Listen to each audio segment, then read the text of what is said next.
Hello, this is Will Allen with Sentara Capital. In today's market update, we are going to take a look at the jobs revision last week, the shocking news that over 800,000 fewer jobs were created in the 12 months ending in March than what had previously been released. We're also going to talk about the Fed because they begin their rate cutting cycle in September. And lastly, we're going to look at the state of the consumer, who now have over $1.1 trillion in credit card debt outstanding, a new all-time high, and we're going to talk about should you be concerned with that. Let's dive into it. Now, before I get into the market update, don't forget to like and subscribe, which, by the way, only about 35% of you are subscribed to the channel. We'd like that to be 100%, so go ahead and subscribe if you haven't already. All right, last week, big news, a revision to the jobs numbers that the Labor Department had. They do this every year. They go back and take a more comprehensive look at the jobs data and then release any updates. Now, this is looking back to the 12 months that ended in March. So this is a long look back. Basically, over 800,000 fewer jobs were created in that 1 year than what had been previously announced. So beforehand, an average of 246,000 jobs were created. After the revision, 178,000. Now, this is a big change, but our job is to take a look, do a deeper dive, and find out, does this change our beliefs of where the economy is and where company earnings can go? And when you do a deeper dive, I think you're going to see that it isn't a major game changer from that regard. So let's start off by talking about the fact that the revision was primarily done to private payrolls, not government jobs. As you can see, if you take a look at what's up in front of you there, you'll notice that private payrolls were in red and it dropped to the dotted line. The government number stayed almost exactly the same. All right, so that's one important factor. Now, when we take a look at the jobs market, we also always like to start with initial claims for unemployment insurance. How many people are being laid off? This is very, very critical. And we have highlighted this a lot this summer. And when you look at that, we're at 232,000 people were laid off last week. That is still in the same range this has been at really almost for the last 3 years. We will start getting concerned when this number starts to meaningfully rise. That has not happened yet. Now, in addition to that, we have another chart that looks at how many job openings there are and how many unemployed people are actively looking for work. The job openings are in blue. The unemployed people looking for work are in orange. You will notice that if you went back through most of time, there were always a lot more people who were unemployed than job openings. We had the huge spike when COVID hit, and a lot of people were laid off. But notice since 2022, the job openings have been meaningfully above the unemployed people looking for work, meaning there were a lot of companies who needed workers, could not find them. Now, this gap has started to close over the last year and a half, but still we have more job openings than people looking for work. That is a good place to be. Then, the last chart here is looking at wage growth. And here we're talking about looking at the top 50% of wage earners and the bottom 50%. That's how this breaks down.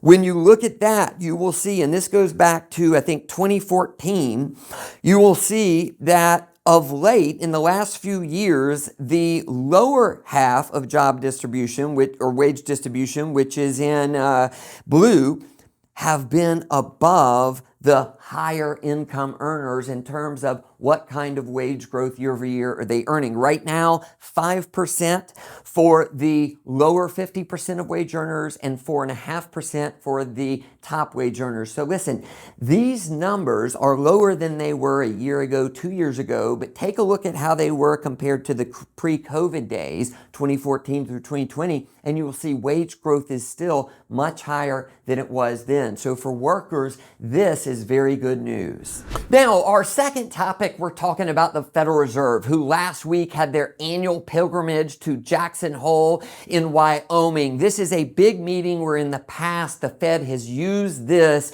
to guide their future actions and communicate that to the markets. And on Friday, it was news breaking in that Fed Chair Jerome Powell let it be known that they are now view their fight with inflation is pretty much over, and they are now shifting to pay attention to the jobs market.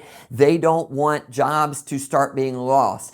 Now, let's set aside something here and talk about the fact that for most people, they say, wait a minute, the battle with inflation's been won. Prices are still much higher than they were 3-4 years ago. And that's absolutely true. But the way the Fed looks at it, they say, look, the inflation rate, which got as high as 8 to 12%, depending on which measure of inflation you're looking at, most of those measures are now in the 2s. So the Fed says, hey, we're not quite to our goal of 2%, but we're close enough. So now we're going to turn our attention to the jobs market. That's what happened last week.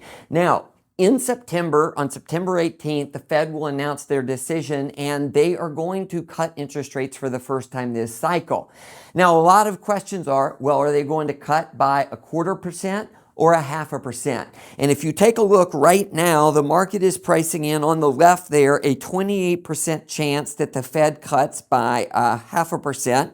On the right, a 71% chance that they cut by 1/4 point. Right now, the Fed interest rate is at 5.5% on the upper level, so that'll come down to either 5.25% or 5%.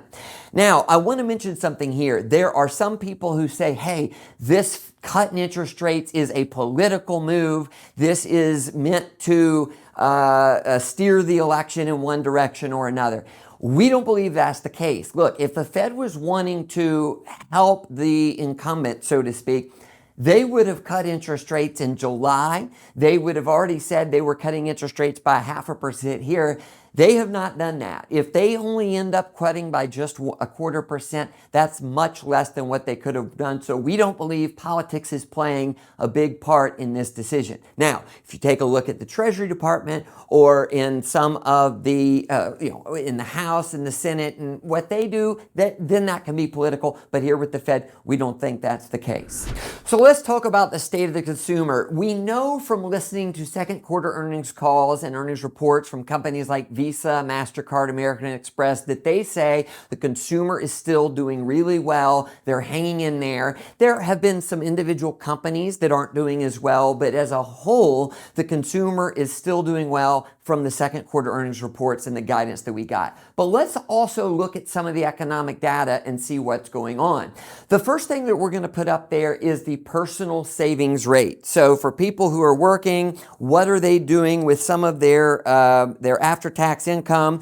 What you will see, that currently is sitting at 3.4%, which that is lower than the average over the last 20 years of 5.86%. Now, I want to mention something here. You don't want savings rates to be too high. In economies like over in China, they're hanging on to their money. A lot of the consumers there are not spending any money, so the economy is not doing well. So you want the consumer to spend. But this savings rate is a little lower than we'd like to see it. So in the months to come, we hope to see this start to tick back up. That is healthy for the consumer. Now, let's look at the total amount in money markets that consumers have there, because that tells a different picture. What you will see is that from saving a lot earlier, especially in those early days of the pandemic when the savings rate went up to 32%, as you saw in that previous slide that I put up there, the consumer saved a lot of money. But you'll notice here, over $6.4 trillion in money market funds now. That is an all-time high.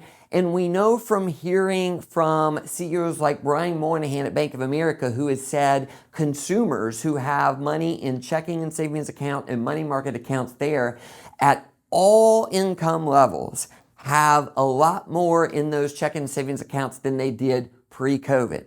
So when you take a look at that and the fact $6.4 trillion are in money market accounts right now, that tells you that the consumer has a nice cushion. Now, Let's talk about another chart that I highlighted at the start today. Over $1.14 trillion in credit card debt the consumers in the United States have today. That is an all-time high, and you can see there that the amount of credit card debt has gone up a lot in the last couple years. Now, I want to mention something. This is important, that this chart is not inflation adjusted. If you take a look at, for example, the level of almost, what was it, around about $800 billion in credit card debt during the financial crisis, inflation adjusted, that is higher than where the 1.14 trillion is today. But nevertheless, 1.14 trillion still is a lot of money that people owe in credit card debt. So the question to ask is, well, can consumers afford to make payments here? And look, there are some people who can't. And so delinquencies have started to tick up there. But when you take a look at all debts that consumers have, so credit card, student loans, auto loans, mortgages, we have data that shows what percent of consumers' after-tax income is going to make payments. And we put this chart up. This is one of the most important charts that we show. So pay close attention to this.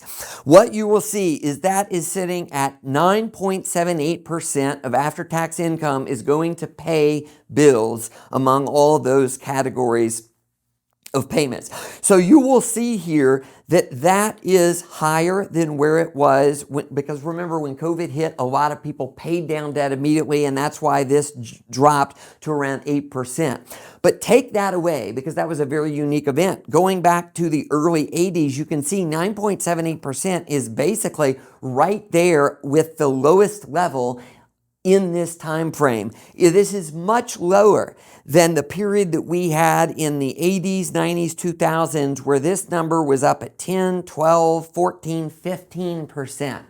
So what this tells you is that the consumer has the capacity to make payments on this credit card debt, auto loans, mortgage loans, etc., and they still have more money to spend left over because this is a lot lower than it was during those times.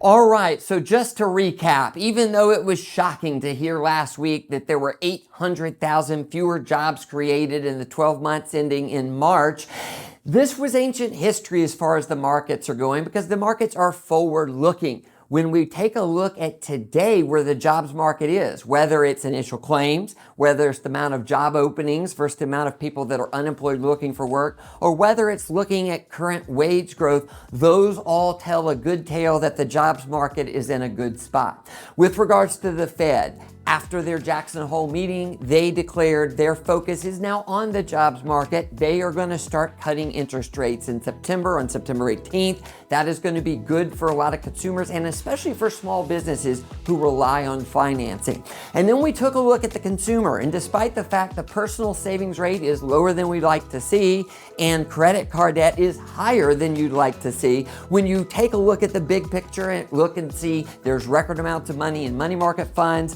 and see that as far as debt service abilities with after-tax income, that is low, meaning consumers have plenty of assets, plenty of their income to pay towards those payments. Hey, thanks so much for watching this video. In our next video, we are going to talk about a topic I get asked a lot by clients, and that is what impact will the election have on the markets? And so what we're going to do is a deep dive and tell you what in the past has happened in election years, in the months before the election and in the months after the election. I also want to mention, if this is the first video you've seen, you can head on over to SentaraCapital.com and look around on the contact page. You can reach out to us and have a phone conversation. We have a 3-meeting process to see if we're good fits for each other. Thanks again for watching and take care.